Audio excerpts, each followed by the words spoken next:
Hi friend, मेरा नाम निखिलेश कुमार पांडे। जैसे कि आप सभी छात्र जानते हैं कि मैं रेगुलर लाइव आता हूं और लाइव के माध्यम से आपकी जो भी डाउट होता है मैं एक ही करके दूर करता हूं। तो बेटा आज हम लोग पढ़ेंगे एनसीईआरटी पैटर्न कक्षा 10 प्रश्नावली 1.3 का पहला सवाल। तो आइए देखा जाए प्रश्नावली 1.3 का पहला सवाल क्या है। प्रश्नावली 1.3 का पहला सवाल दिया है, कह रहा है कि सिद्ध कीजिए कि करड़ी में 5 एक अपरिमेय संख्या है। यानी करड़ी में 5, याद रखिएगा करड़ी में 5 दिया है और इसको सिद्ध करना है कि यह एक क्या है, अपरिमेय संख्या है। तो देखिए इस पे कुछ और सवाल बनते हैं। मान लीजिए अगर करड़ी में 2 दे दे तो अब क्या करेंगे। सवाल अगर कह दे कि सिद्ध कीजिए कि करड़ी में 2 एक अपरिमेय संख्या है, या मान लीजिए कह दे कि करड़ी में 3 सिद्ध करना है कि सिद्ध कीजिए कि करड़ी में 3 एक परिमेय संख्या है, या मान लीजिए अगर 7 दे दे तो क्या करेंगे। याद रखिएगा आपके सिलेबस में 5 दिया था, ठीक है, और मैंने 3 अलग उदाहरण दे दिया, 3 अलग सवाल बना दिया। तो बेटा मैं इसमें केवल आपकी प्रश्नावली में जो सवाल दिया है उसको मैं सॉल्व कर दे रहा हूं और उसी के सहारे सेम टू सेम ये 3 सवाल वैसे ही बनेंगे, आप घर पे बैठ के बनाइएगा, ठीक है। तो आइए हल करना शुरू किया जाए। चलिए, तो सवाल में कह रहा है कि सिद्ध कीजिए कि यह एक अपरिमेय संख्या है। तो आइए एक उदाहरण के माध्यम से मैं आप सभी छात्रों को बताऊं। जैसे मान लीजिए कोई एक व्यक्ति है जो चोर है, एक व्यक्ति है वो क्या है, चोर है। वो मेरे पास आया, मैं उसके बारे में कुछ नहीं जानता हूँ। तीसरा व्यक्ति आया और मुझसे बोला सर जी वो बहुत भारी चोर है, बहुत बड़ा चोर है। तो क्या मैं तीसरे की बात मान के मैं उसको चोर कह दूंगा? नहीं, मुझे उसको चोर कहने के लिए कुछ प्रमाण चाहिए, कुछ सबूत होना चाहिए मेरे पास, तब मैं इसको क्या कहूंगा, चोर है। लेकिन वह मानता हूं वह चोर है, लेकिन जब मेरे पास आएगा तो मैं मानूंगा कि माना यह क्या है, ईमानदार है। क्या है जी? ईमानदार है। अब यह व्यक्ति जब मेरे साथ रहेगा, याद रखना जब यह मेरे साथ रहेगा तो धीरे धीरे मैं इसकी गतिविधियों को नोट करूंगा, इसकी हर एक एक्टिविटीज को मैं नोट करूंगा और बाद में जब अगर इसके खिलाफ मुझे प्रमाण मिला, कुछ सबूत मिला, तो अंत में मुझे पता चलेगा अरे यार मैं जिस व्यक्ति को ईमानदार मानता था वह रियल में क्या है, चोर है। लेकिन कब मैं कहूंगा? जब मेरे पास सबूत मिलेगा तभी तो कहूंगा। उसी तरह उसी उदाहरण के माध्यम से सभी छात्र ध्यान दें, उसी उदाहरण के माध्यम से यह कह रहा है कि सिद्ध कीजिए कि यह एक अपरिमेय संख्या है। तो क्या आप देखिए कह देंगे अपरिमेय संख्या? नहीं, इसके लिए आपके पास प्रमाण होना चाहिए, आपके पास सबूत होना चाहिए, आपको सिद्ध करके बताना है कि यह क्या है, एक अपरिमेय संख्या है। तो आइए देखा जाए वह प्रमाण हम लोगों के पास क्या है। अपरिमेय कह रहा है, जैसे चोर को आपने ईमानदार माना था, चोर को क्या माना था, ईमानदार माना था। तो अब अपरिमेय का उल्टा होता है परिमेय। अपरिमेय का उल्टा क्या होता है? परिमेय होता है। तो आपको लिखना है माना, माना सभी छात्र यहां से नोट करें, माना करड़ी में 5 एक परिमेय संख्या है। करड़ी में 5 एक क्या है, परिमेय संख्या है। सभी छात्र ध्यान से देखें, परिमेय संख्या है।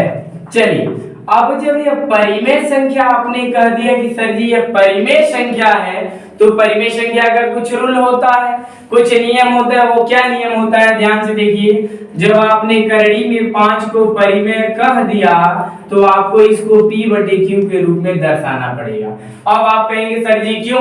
क्योंकि परिमेय संख्या है वैसी संख्या जो p/q के रूप में होती है उसी को वैसी संख्याएं जो p/q के रूप में होती है उसी को आप क्या कहते हैं, परिमेय संख्या कहते हैं। तो आपने करड़ी में 5 को परिमेय संख्या माना था तो इसको p/q के रूप में आपको क्या करना है, दर्शाना है। चलिए, बगल में आप छोटे ब्रैकेट में लिखेंगे जहां, आपको लिखना है जहां p और q सहअभाज्य पूर्णांक है, सहअभाज्य पूर्णांक है, या सहअभाज्य आप संख्याएं भी लिख सकते हैं।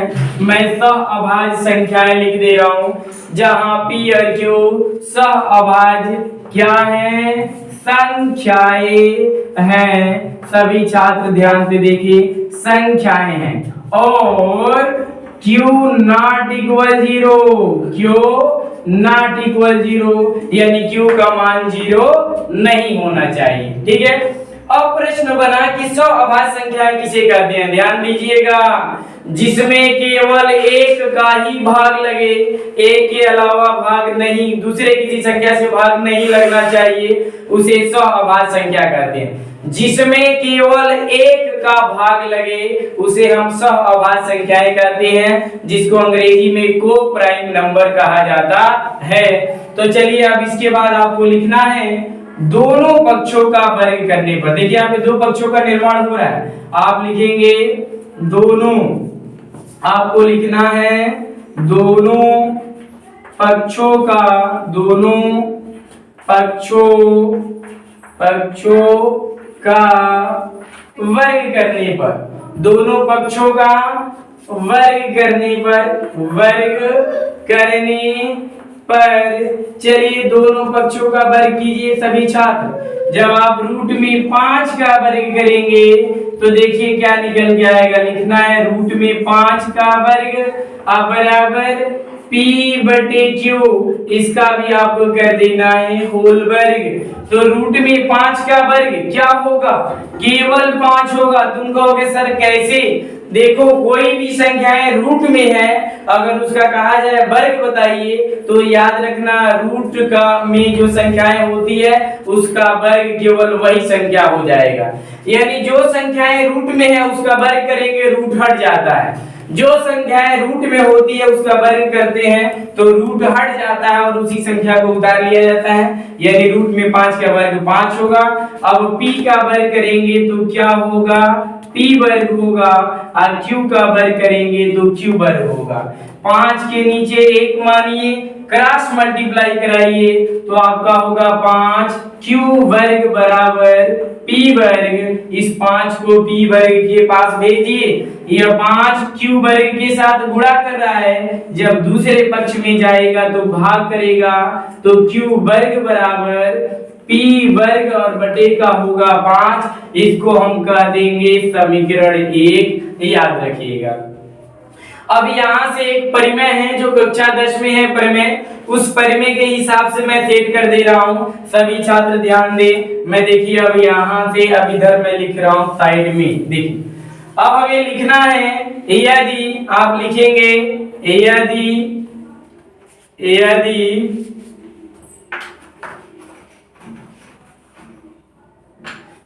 आपको लिखना है यदि 5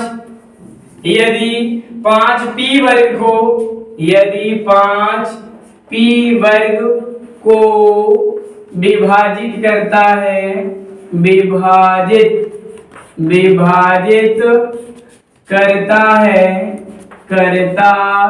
है तो 5 p को भी विभाजित करेगा। क्या करेगा, विभाजित करेगा। सभी छात्र ध्यान से सुने बेटा, यह परिमेय है, उसी परिमेय के हिसाब से हमने सेट किया। मेरे कहने का अर्थ है कि यदि यहाँ पे देखिए 5 p वर्ग को विभाजित कर रहा है तो केवल 5 p को भी विभाजित करेगा। आइए एक उदाहरण के माध्यम से समझा जाए। चलिए यहाँ पे मैं आप सभी छात्रों को ऊपर समझा दे रहा हूँ। जैसे मान लीजिए 6 वर्ग को 3 विभाजित कर रहा है, तो नियम है कि 6 को 3 भी क्या करेगा, विभाजित करेगा। 6 वर्ग को अगर 3 विभाजित कर रहा है तो 6 को 3 भी क्या करेगा, विभाजित करेगा। देख लीजिए वो कैसे। 6 का वर्ग क्या, 36 में 3 से भाग दीजिए, कितने बार में जाएगा, 12 बार में। देख रहे हैं, कट गया। फिर 3 से 6 में भाग दीजिए, कितने बार में गया, 2 बार में चला गया। तो उसी नियमानुसार अगर 5 p वर्ग को विभाजित करता है तो 5 केवल p को भी विभाजित करेगा। अंत में हमने क्या कहा, अंत में हमने कहा कि यह 5 p वर्ग को विभाजित करेगा, इसको बटे में करके लिख लीजिए, p बटे क्या हो गया 5 हो गया। अब इक्वल में आपको एक नया पूर्णांक लेना है, जैसे p और q आप पूर्णांक ले रहे थे नु, तो एक नया आपको पूर्णांक लेना है। मान लीजिए यहाँ पे वह नया पूर्णांक आपका क्या हो जाएगा, m हो जाएगा, ठीक है। अब m के नीचे एक मान के क्रॉस मल्टीप्लाई कराइए तो आपका होगा p बराबर 5m, और इस p का मान आप इस समीकरण 1 में भर देंगे। चलिए भरना शुरू करें। आप लिखेंगे p का मान समीकरण 1 में क्या करने पर, रखने पर। चलिए p का मान समीकरण 1 में रखें। समीकरण 1 है q वर्ग बराबर, ध्यान से देखिए सभी छात्र, p वर्ग दिया है और p का मान क्या है 5m है, तो यहीं पे आप रख दीजिए 5m का वर्ग और बटे में क्या है 5 है। तो 5m का जब आप वर्ग करेंगे तो ये हो गया 25m स्क्वायर, और बटे में हो जाएगा आपका 5, यह कट जाएगा कितने बार में, 5 बार में कट जाएगा। तो क्या निकल के आएगा आपके पास, आएगा q, ध्यान से देखिएगा सभी छात्र, आपके पास आएगा q वर्ग बराबर में होगा 5m वर्ग। अब इस 5 को लाना है q वर्ग के पास, तो 5m के साथ m वर्ग के साथ क्या कर रहा है, गुणा कर रहा है, इधर आएगा तो भाग करेगा, तो ये हो जाएगा आपका q वर्ग बटे 5 बराबर में m वर्ग। q वर्ग बटे 5 बराबर में क्या होगा m वर्ग। चलिए दिखाई दे रहा है, अगर दिखाई ना दे तो आइए मैं इसको साइड में ऊपर करके लिख दे रहा हूं, सभी छात्र देख लें। अब हमें क्या करना है, अब याद रखिएगा यह हमारा q था, इसको मैं अच्छे से बना दूं, q वर्ग, यह 5 को इधर ट्रांसफर करके लाएंगे तो यहाँ पे देखिए मैं लिख रहा हूँ, यहाँ पे सभी छात्र देखें, तो हमारा हो जाएगा q वर्ग बटे 5 बराबर में हो गया m वर्ग। इसको आप मान लीजिए समीकरण 2, सभी छात्र ध्यान से देखिए, ठीक है। अब क्या करना है, अब देखिए सॉल्यूशन अब आ गया हमारा। हमने कहा था कि सहअभाज्य संख्याओं का नियम होता है जिसमें केवल 1 से भाग लगे, कितने से भाग लगे, 1 से भाग लगे। आप गौर से देखिए, आपने p और q को पूर्णांक सहअभाज्य संख्या माना था, तो उसमें भाग कितने का लगना चाहिए, 1 का भाग लगना चाहिए।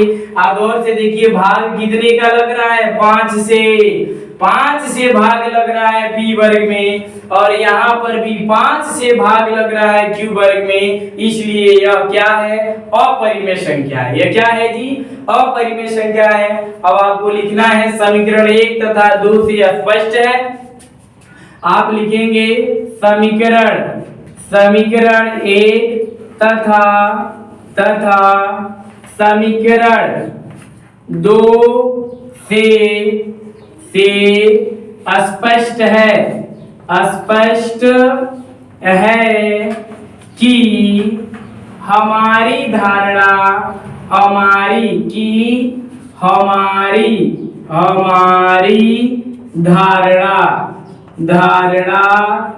गलत है। हमारी धारणा क्या है, गलत है। अतः करड़ी में 5 एक अपरिमेय संख्या है, लिखिए, लिखना है अतः करड़ी में 5 एक अपरिमेय संख्या है। आप सभी छात्र नोट कर लें, अपरिमेय, करड़ी में 5 आपको लिखना है, करड़ी में 5 एक अपरिमेय संख्या, अपरिमेय क्या है, संख्या है, यही आंसर आया।